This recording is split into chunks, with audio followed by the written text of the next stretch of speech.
mainstream rap, slave rap music is a different genre from actual hip hop music. Most people don't seem to value the culture. Most people don't value the culture. They don't value talent and artistry and music. You got the broken throat whisperers, or a sleepy music. It actually they don't. They don't. They don't value lyricism. They don't value talent. They don't value substance. This is another thing that I want to say. I think that the reason, and I'm not sure that the reason that Mos Def probably said this in the interview and wasn't politically correct, was a little salty, is because Drake had a post, or perhaps, and I don't know if this is true or not, but I seen the post on his Twitter account. He wanted someone to review his poetry book, but he took a shot and said that, hey, we're not the king of the Mos Def fans to do it. And I feel like that's probably why Mos was upset. And this annoys me. This annoys me because why are conscious artists that are for the liberation of Black people, why are they always the butt of a joke? Or like, oh God, you're gonna rap a dictionary to me, son? Come on. Why is talent disrespected? And what is less than being talented, articulate, and lyrically sound, why is that presented at a higher level than people who actually take the time to craft art? We've adopted the perspective of the oppressor, and what they have reflected upon us about ourselves, we've deemed it to be true, and we live it every day. So something that is intellectually sound, something that is talent and artistically on point, is looked at as something that to be made fun of. Why? Because we know why. Because these record companies were infiltrated by government agents in the early 90s, and they said we need to dumb this music down because it is going to cause Black people to have a cultural awakening. Because if they have a cultural awakening, they won't want to remain oppressed by us anymore. And let me say this. I'm disgusted by this point. Are we so brainwashed as a people that we prefer anything that is negative or anything that contributes to our destruction over what contributes to our liberation or elevation mentally and spiritually?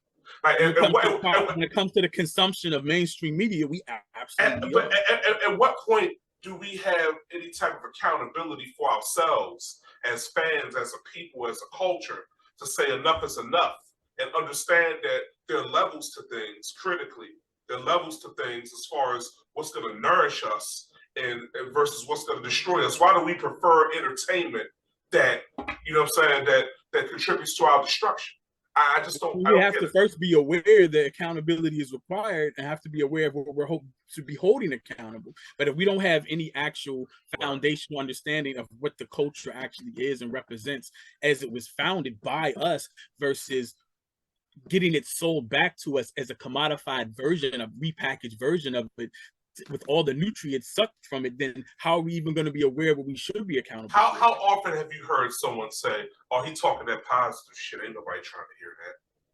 I want the bull. And I mean, my friends, I want the bullshit. I want to hear the bullshit. About the poetry book. I mean, I can tell you from someone who is a part of the national poetry community and someone who is a practitioner of that as well at an extremely high level, the poetry community scoffed at that book. Like, it became just a joke. Like poets from all over the country were posting posts like as memes with excerpts from the book as a joke. Like, it wasn't even deemed about. It wasn't even looked at as serious. Like, it was looked at as like, oh, he's basically trolling the world by actually trying to consider himself a poet. Like, that is how low the level of his writing is looked at by people who actually are high quality writers, especially in the poetry world. Like, it was looked at as a joke. So for him to say like, oh, I want some people to review the poetry book who aren't the Mos Def, blah blah blah blah blah blah. He knows the people who actually know they have it. So in the poetry, of the culture and the work.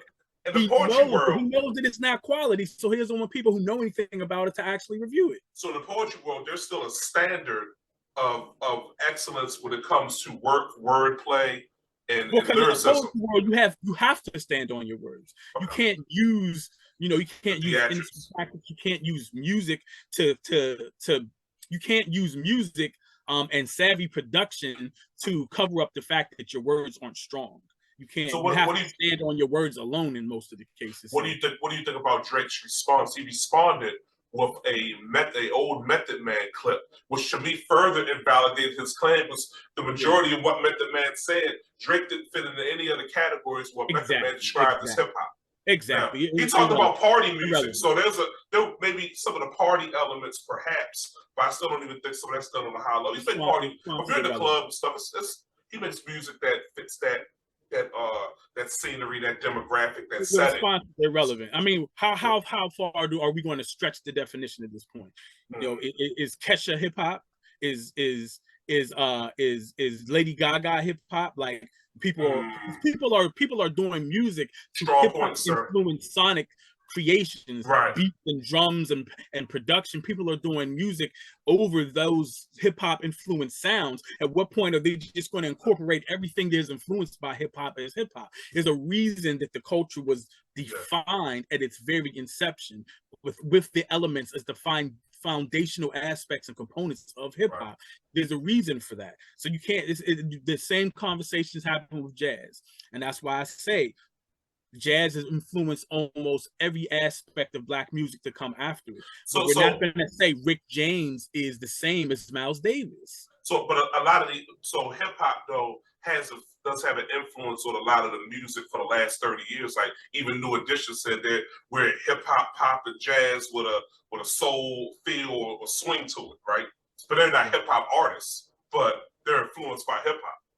Their music has a hip hop edge to it. Would you agree with that? But it's still pop music. But if you define it, because when you just get to the bare bones of that question and the answer, you consider Drake hip hop. It's pop that has a hip hop aspect to it. Basically, is what he said. So he's what about that is false? What about that is disrespectful? What about that insinuates beef? You know, I'm still glad this happened because this conversation needs to happen. And those of us who have already been having these conversations, this highlights it in a way where more people are paying attention to discussion and actually engaging in it. But like, as far as where I stand, bullshit. This is the thing though. Okay, so I'm gonna say this. I don't think Drake is incapable, or I don't think he was incapable. You're only as good as you are at the moment. When he first came out, I considered him a hip hop artist, but he chose the lane. He was a very high quality hip hop. He was a high quality hip hop, but he chose a lane. He chose a lane where he would get the most respect and success and accolades that took him to the level that he is now, from a financial standpoint, from a successful standpoint, as far as when it comes to the charts. And he chose that, so he has to stand on that. He can't now go back and be mad that people don't consider him a high-level hip-hop artist, because he chose not to be. He chose which direction he was going to go with his music. All of us artists, when you sit down to make a song, you know this is pure hip hop. Lyrical Leviathan is about to get off. I'm giving you straight bars the whole time. I'm putting monkey nuts on the table. You didn't say, I'm going to go out here and reach out to the ladies to make some stuff that they can enjoy and shake their ass to. Everyone has an intention when they go to make a song. And his intentions was that lane. So why be angry and upset about it now that people don't regard him as such?